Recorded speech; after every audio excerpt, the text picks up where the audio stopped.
yung ating na-earn. Hey guys, magandang araw sa inyo lahat. Today, i-share ko nga po sa inyo itong payrib.com kung saan tayo pwedeng kumita sa panonood ng mga paid advertisement sa paggawa ng mga offers, ng mga challenge. So, para makapagsimula ka dito, ang kailangan mo lang gawin, pumunta ka dyan sa ating video description, i-click mo lang po yung link, tapos mapupunta ka dito sa sign up section.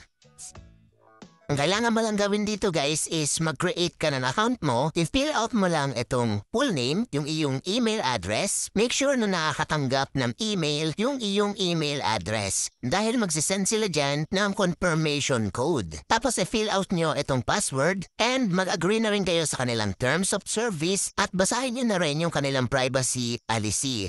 Now, pwede ka na makapag-create ng account at ngayon naman po ipapakita ko sa inyo yung account ko kung magkano na yung kinita ko kung paano yung process ng pag-withdraw at kung paano tayo makakapagsimulang kumita dito po sa ating account. Ayan, nakapag-login na po sa account ko at nandito tayo sa dashboard. Dito makikita nyo yung USD available, tapos yung aking kinita sa panonood ng mga paid advertisement at sa paggawa ng mga challenge and high offers. So ituro ko muna sa inyo guys kung paano tayo makakaipon dito ng dollars. Dollars po kasi yung iipunin natin and automatically yun ang pwede nating ma-withdraw. Dito guys sa pinaka-dashboard, ito meron ditong mga offers. Ayan, pwede natin i-take ito, tapos meron ditong seconds lang. So for example guys, ito, i-take natin yung offer. Hintayin lang natin guys matapos itong loading. Ayan, i-click natin yung complete. And guys, kung mapapansin nyo, nadagdag na po itong ating kinita. So pwede ulit tayo dito guys mag-take ng offer. Ayan. Wait natin guys. Pagkatapos i-click natin yung complete. Ayan, ito yung ating na-earn. So, both pa dito guys sa mga advertisement na to, pwede pa tayo dito sa high offers. Ayan, dito sa high offers guys, simple lang yung gagawin natin. Dito po pwede tayong magsagot ng mga survey at makaka-earn tayo dito ng dollars na agad or peso. Automatically guys, mapupunta yan dito sa ating balance. Yan, meron kayong pagpipilian dito guys. At syempre guys, pwede rin tayo dito sa challenges.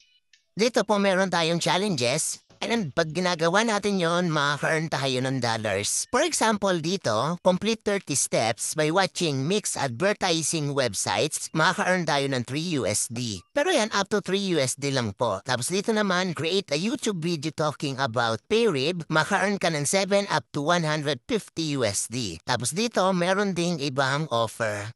So, for example sa akin guys, nagawa ako ng video, ayan, pwede pa ulit ako maka-earn ng 7 up to 150 USD. And yung kikitain ko dito guys, ay papasok yan dito sa aking USD available. Isasubmit ko lang yan dito at pwede akong maka-earn. At bukod pa dito guys, pwede pa ulit tayo maka-earn sa pagre-refer. Ito, dito po sa referral system or section na ito, yan, mag-invite ka lang ng kakilala mo, kaaway mo, or ng kapamilya mo, pwede ka maka-earn. Ito po, maka-earn ka ng 1 USD sa kada friend na ma-refer mo at magkakaroon sila ng $7 bonus. Pag nag-register po sila using your link. Tapos dito po makaka-earn ka pa ng 10% dun sa withdrawals ng iyong kaibigan. For example, sa $100 meron kang 10%. So, para makapag-refer ka, i-copy mo lang itong link. I-share mo lang yung link mo sa Facebook, Telegram, WhatsApp. Ayan, i-share mo lang yan. Tapos, ikaw po ay makaka-earn ng 1 USD. So, sa akin nga pala guys, meron na akong na-refer na 11 person at meron pa akong 3 pending referrals. About naman tayo ngayon guys sa pag-withdraw. So, dito sa dashboard, ayan, meron akong 107.37 USD. Para makapag-withdraw tayo, i-click lang natin itong payout options.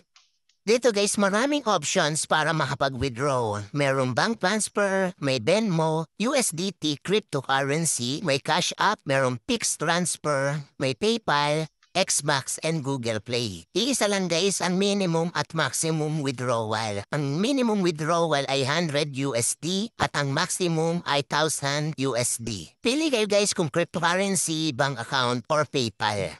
So, bahala na kayo dyan guys. Sa akin, ang pipiliin ko dito guys ay PayPal. I-click natin itong withdraw. Tapos dito guys, ayan, kailangan natin i-enter yung ating PayPal email address. Make sure guys na yung inyong PayPal ay verified. Ayan, pagka-fill out natin, i-click natin yung withdraw. And guys, withdrawn successfully. Allow up to 2 business days for payment to be processed. So hindi ko nahintayin guys na pumasok yan sa aking PayPal account dahil marami naman proof na may mga na-receive na dito. And para malaman nyo po